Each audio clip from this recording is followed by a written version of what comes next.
So you have a little ant crawling up your left boob. I know. Me? Does it feel I good? know. I hope he goes back down.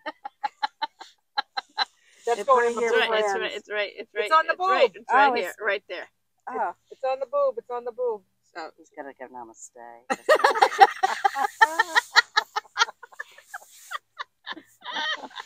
Thought you had your friends in there. I didn't know. So here we are. Here we are. Van life. Yay! Yay! With my girls. We're at Barbara's place. We've turned this into kind of a compound. A compound campground. Senior lady Yep, campground. we're all lined up here. And as I've told the story many times, the very, very first meetup that I went to on van life with senior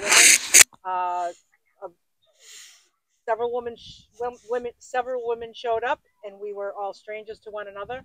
And here we are. When you say see you down the road sometime, guess what? You see each other down the road sometime.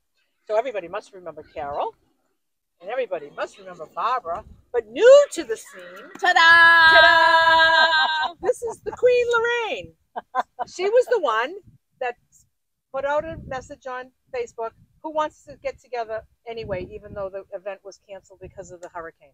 And I was like, yeah, I'll come. And she was like, oh, I'll come. And then this one was like, I'll come. And I was going, oh crap. Where can I go once all these girls start coming in? But no, it worked out great because we found out we had a lot in common, a lot we didn't have in common. We learned from each other, and we became friends. And there's more. There's 2 more that aren't with us, but there were 6 of us, and we had a blast. 7, 6, 6, 6, 6, 6, 6. Unless you have an imaginary friend, you might have had 7. 6. Well, we're not going to talk about him. So let me tell you my experience with Lorraine. So Lorraine says, come to the gate. So I went to the gate of this campground, and there's this lock system that is just the most bizarre thing you've ever seen in your life. I can't even explain it. It's just this whole row of padlocks, and you got to pick the right one, and then you got to put, and then when you open it, I don't know. I was just like, what do I do? So I called her, and I was just like, I'm at the gate, and I don't know what's going on with this. I mean, how do you even open this? And she goes, take a deep breath, will you? I thought, F you. That's what I thought. I was like, who does she think she's talking to? I'm like, I had every right to be out of breath because that. But I'm thinking, who the hell does she think she's talking to? I'm not the camp host. I don't care about the block and the gate. Hell, I got in. Figure it out. No, it's very bizarre because hey, what the luck I take. Yeah. So here's the thing. That whole weekend or week, whatever we were there, everyone kept coming to me saying about the lock. You're the boss. No, I'm not. So let me tell you something. Well, she's bossy. I'm going to be right honest with you guys. I've been back to that place several times because I have good friends that are hosts there. We love Tammy and Penny. Hi, Tammy and Penny. We love you. I don't know where is it. Hi, Tammy and Penny. Say hi. Just hi, Tammy and Penny. Yeah. So I just want to go on record right now to tell you I have never locked that gate because I don't know how. Get out of town. I can unlock it and get in, but I put it in there. I'm like, oh, I think it's locked. No, I just put it up there and I'm like, nah, it's closed. Maybe the next person won't have as much trouble getting in. I can't figure out how to lock it, so I don't. Yeah, you have to look in. You have to look in. No, I know. It's you go and you don't lock after. I'm just being honest with you. No, okay, so you got to check out this lock right here. I'm going to put it right here. Oh.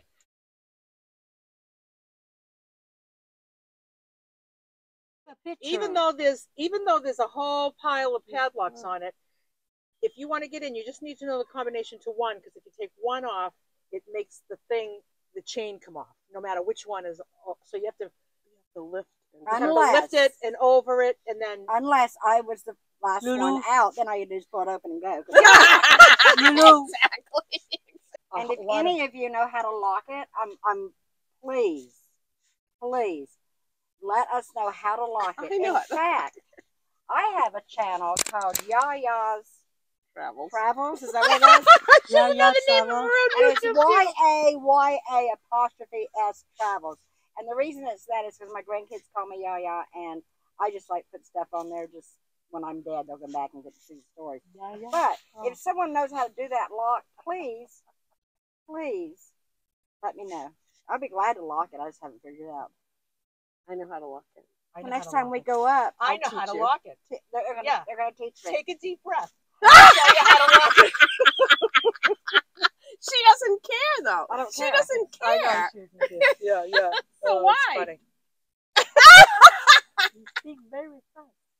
Oh, I'm so happy. English is Happy. Carol's second language. French is her first language, and so she does very, very well, except for when we talk really fast like this. She's just like, I wonder what they're saying. Wonder what they're saying. Yeah. But she Okay. has done. So we met in November, and as we keep saying, this is 4 months later.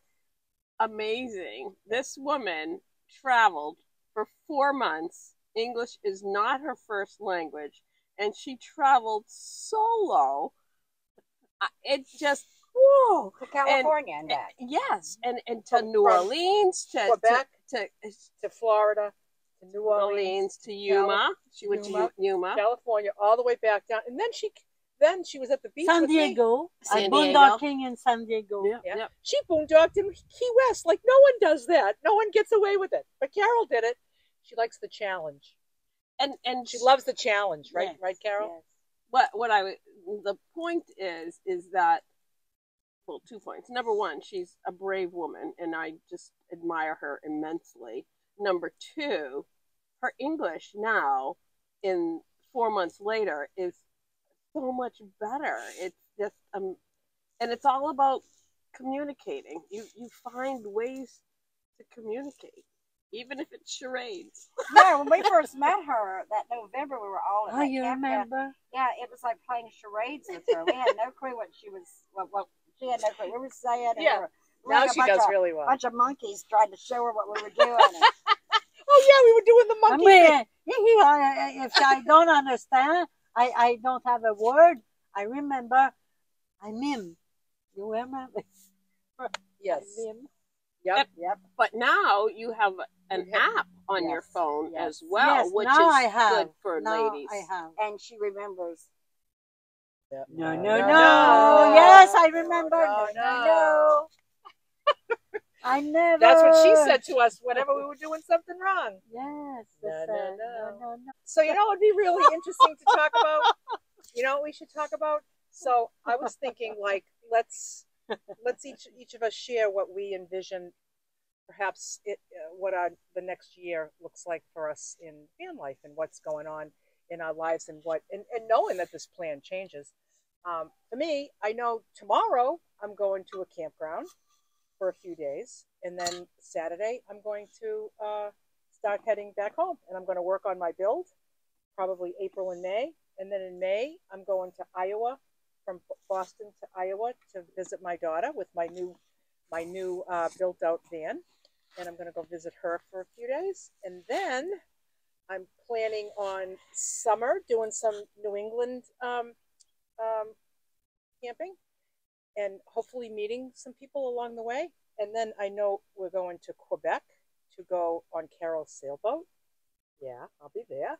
We'll go in the vans. I just want to be in my van, and we don't need rooms. We just need a place to park and a seat on her sailboat. And then in the fall, I have a tentative plan with a woman that I met on Van Life with Senior Women who lives in Arizona, and I'm going to travel out to Arizona. We're going to do a few little spots in Arizona and perhaps Mexico as well. And then I have been out west, but never in my van. I've flown out there and have spent time out there. So that's what I'm looking forward to. What about you, Bobs? What's on your radar? You got to pick me first? Yeah. Oh, I don't know. Oh, that was easy. Well, tomorrow. So we all know that these are in pencil. God help absolutely. So yeah, there's a few things. I will definitely go back up to New England. My other daughter and two grandchildren, and live in Massachusetts. My 98-year-old mom lives independently in Massachusetts. My brothers live up there. Yeah, anyways, my family and friends are up in Massachusetts. So last year I spent 3 months up in Massachusetts living out of my van. So I will probably be back up in there. I don't know. I am going with Lulu tomorrow for several nights. I have a friend flying down from Massachusetts who she and I are gonna go in my van for a few nights. Um, I have some tentative plans with Lorraine. We haven't had a chance to check if we're still doing that. Um, go up to see Carol. Go up to see Regina, Yay! Hopefully up in Quebec. I have some people in Maine that I want to see. Yeah, it's just there's no so dates, many options. No dates. There's so many options, which is so beautiful. It's just. And when you start making all the connections with other people living the same lifestyle, and you can go do things together, but you're in your own little homes and you have everything you need with you. It's just not, I don't know, for me, nothing beats it. Fabulous. It's just a great way to travel. Fabulous. You can go, like I have a friend who we've been friends since we were 6. And I can pull up to her driveway and pull up in her yard, and I have everything I need. I don't have to, I don't have to cook in her kitchen. I don't have to sleep in her bedroom. I mean, everything I have is right there. So we can just enjoy each other, and I'm not imposing or putting anybody out or. We're the easiest guests. We're the easiest guests to have. Easy guests, yes. Absolutely. Yeah. Absolutely. You don't have to feed us. You don't have to. No. Nothing. Yep. Right now. We're not going to dirty a towel. Nothing. Right now, this is my daughter's home. This is my daughter's house. And here I have these beautiful ladies are all in my daughter's yard. But we're over here and we're not impacting their life at all. Other than my grandchildren are finding out that, guess what, people in their late 60s and 70s can have fun. That's what my grandchildren are learning. So we were dancing in the driveway yesterday. Your grandchildren were filming for us. Yes, and they're just we were doing the electric slide. We were doing everything. So what's going on with you, Misty Jo, for the next year? I'm grounded for a little bit. I've got some health issues that I'm working through. Nothing big, nothing to, all that. But I'm kind of grounded for a while. I don't know how long, and I'm not making any plans until the doctor says I can do stuff that I can't do right now. I've got little back issues, and that kind of stuff. So we'll see. But Barb and I are going to have some plans later this spring, hopefully, and I'm not going to go any further than that. Watch some baseball and get healthier, and I don't know what I'll do after that, but I know I'm going to go watch some baseball. I know that for a fact. That I know. And but the van is right here. The van's going nowhere. And I'm an hour away from it. And by the grace of God, Barb's family has allowed me to put it here, so I don't have to worry about anyone bothering it. Nice. And I will be coming back and forth and doing little trips with Barb and whatever my back allows me to do until I get healthier. And then I normally don't make plans any more than like 6 weeks out. I know for the next 6 weeks I'm pretty much grounded. Okay, there you go.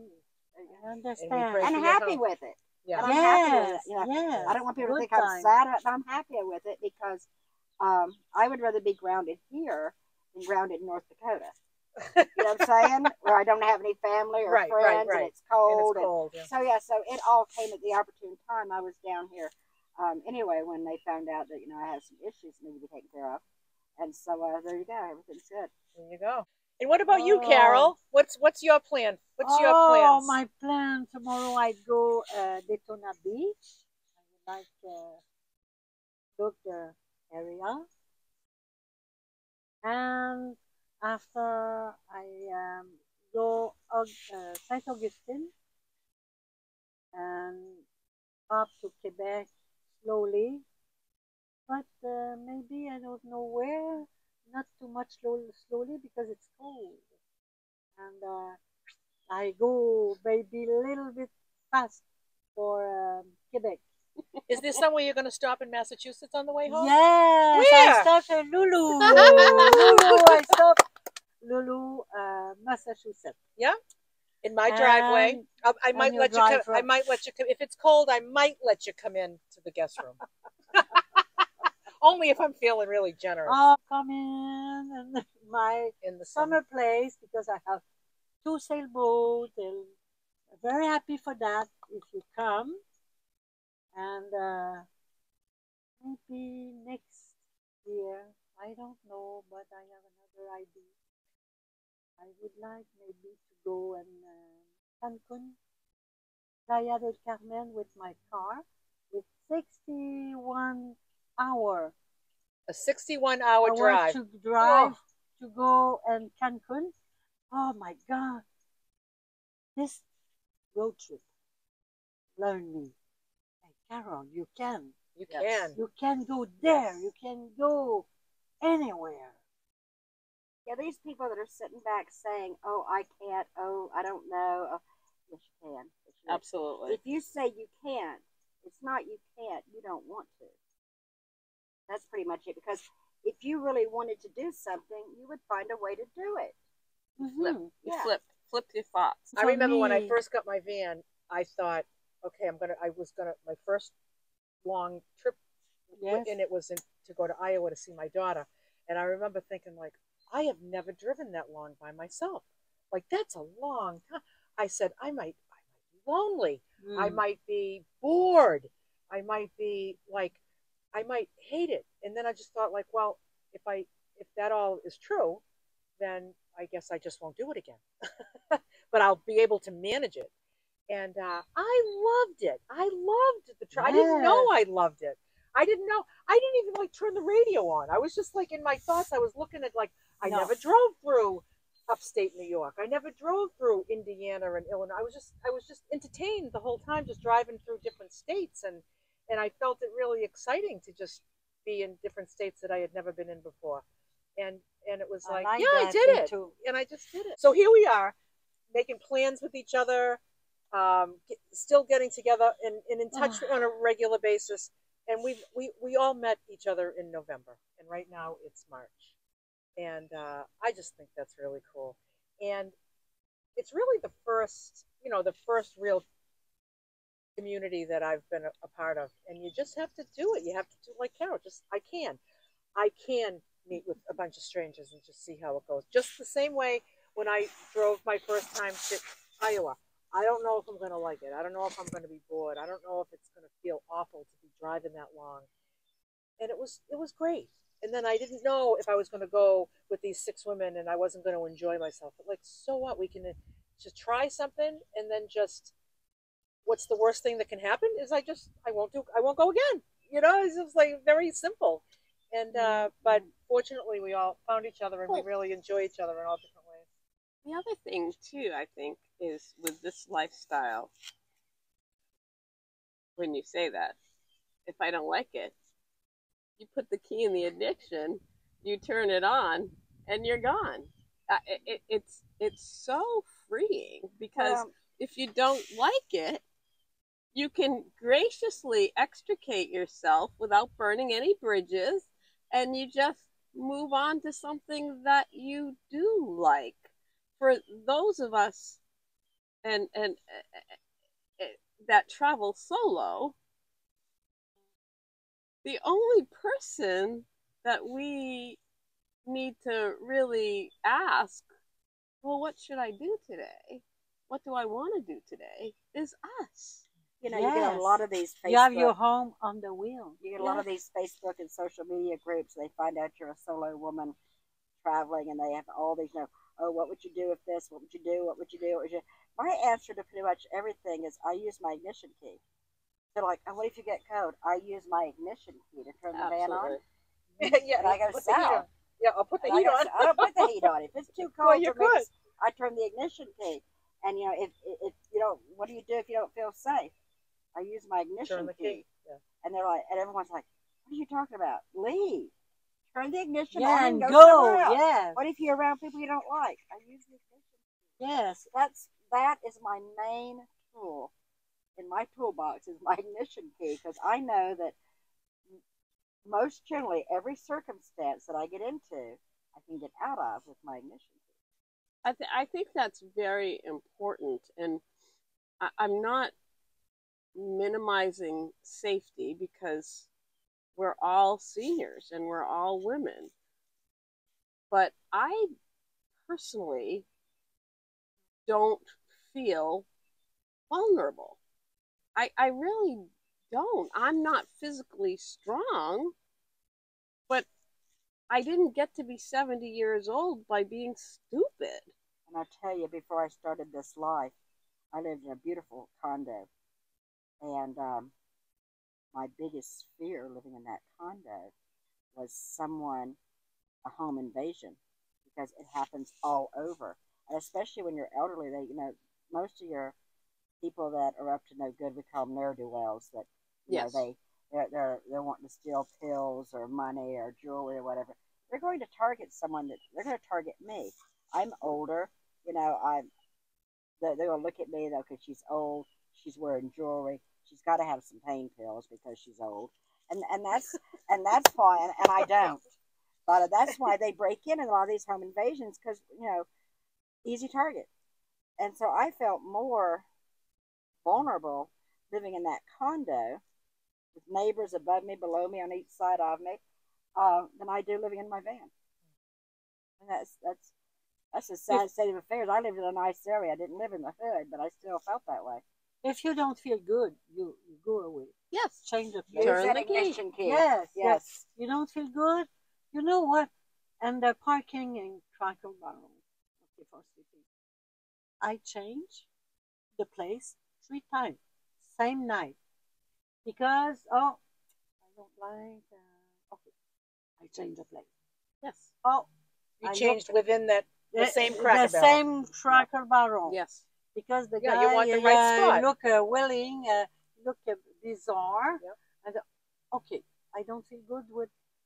Yes. I change. Yes. I walk and Yes. maybe there. I go there, but another guy put, and my God, hey, look, not fair. The guy. I go, okay. I walk again and I look. A couple.